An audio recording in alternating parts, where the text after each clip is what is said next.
This is Daniel Villegas. He spent 18 years in prison for a double homicide he never committed. In El Paso, Texas, Villegas was arrested at 16, where an El Paso detective reportedly threatened him with beatings and the death penalty if he did not confess. And the teenage Villegas signed a confession that was prepared by the detectives. He tried to withdraw his confession a few hours after, but by then it was too late. He was charged with 2 counts of capital murder, with the false confession being the only piece of evidence. The jury was unable to agree on a verdict. Villegas had a retrial and the jury returned a guilty verdict, and he was given a life sentence. After spending 18 years in prison, the verdict was thrown out and Villegas remained out on bond, where he got married and started a family.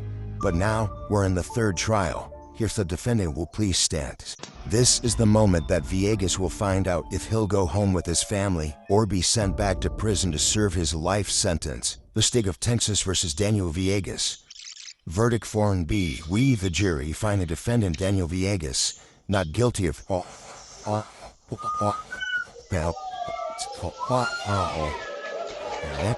Villegas is now a free man. You are no longer under any conditions. You are free to leave. Take it. Reportedly, Villegas has filed a lawsuit against the city of El Paso.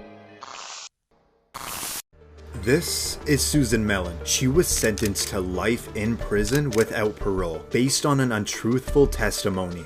She was 42 years old when she was arrested in Los Angeles, California, at a McDonald's while taking her daughter to get a Happy Meal. But that was the last time she would see her child for 7 years, as she was charged for the murder of an ex-boyfriend. You are under arrest now for murder. Please believe me, I wouldn't do that. Mellon's conviction was based solely on an informant who claimed that Mellon had confessed the killing to her.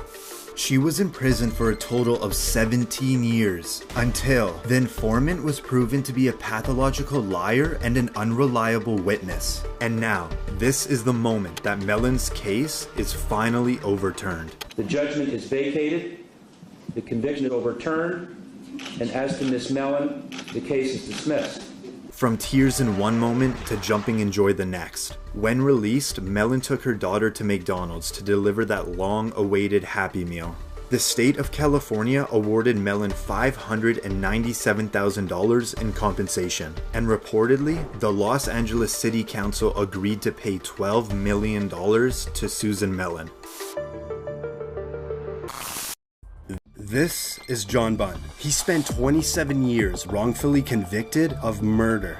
I'm an innocent man, Your Honor, and I have always been an innocent man. While living in Brooklyn, New York, Bunn was only 14 years old when he was arrested by NYPD detective Louis Scarcella. Bunn later spent 16 years behind bars and then 11 years out on parole, where he still fought to prove his innocence. Then finally, his conviction was overturned based on the wrongdoing of Detective Scarcella and the fact that there wasn't even probable cause to arrest Bunn in the first place. I want y'all to know that y'all convicted and had a wrong man in prison. And after 27 years of fighting to clear his name, he is finally exonerated. I want to say thank you, Your Honor, because in 27 years, I've been fighting for my life. But before he leaves the courtroom, he has a moment with the judge. Bunn later filed a lawsuit against the city of New York and Detective Scarcella. This is David Ranta. He spent 22 years behind bars for a murder he did not commit.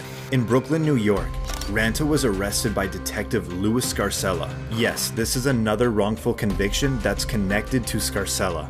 Ranta was put in a police lineup run by Scarcella and was identified as the shooter. But decades later, reportedly, the key witness revealed that the detective had provided him with a description of whom to pick in the lineup. There was no physical evidence linking Ranta to the killing, and the evidence presented to the jury was allegedly fabricated. Ranta was then convicted and sentenced to 37.5 years to life in prison. But after spending over 2 decades in prison, the former witnesses admitted that they were pressured into testifying against Ranta. And now, this is the moment his conviction gets thrown out. Mr. Branta, to say that I'm sorry for what you have endured would be an understatement and grossly inadequate, but I say it to you anyway. The defendant's motion to vacate the judgment of conviction is granted.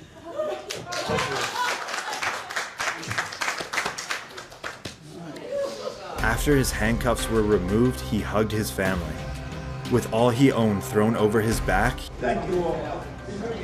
he walks out a free man. After his release, he reportedly received $2 million from the state and a $6.4 million settlement from the city of New York. This is Luis Vargas. He was sentenced to 55 years to life for crimes he did not commit. Vargas was 29, living in Los Angeles, California, when he was charged with 3 sexual assaults. Based on the similar descriptions of these crimes, police concluded that it was the same person that committed all 3 attacks. Vargas was later convicted on all counts, and he spent a total of 16 years in prison until the California Innocence Project tested DNA on the remaining physical evidence and clothing from one of the victims, and it was not a match, proving that Vargas did not commit these crimes. He is in fact innocent because the evidence will show that it undermines the prosecution's case. Vargas sat silently when he was exonerated from all crimes. Vargas only had one simple wish from his mother for when he would become a free man. Please buy me a big hamburger and we eat it together. Reportedly, after Vargas was exonerated, he received $886,000 in state compensation.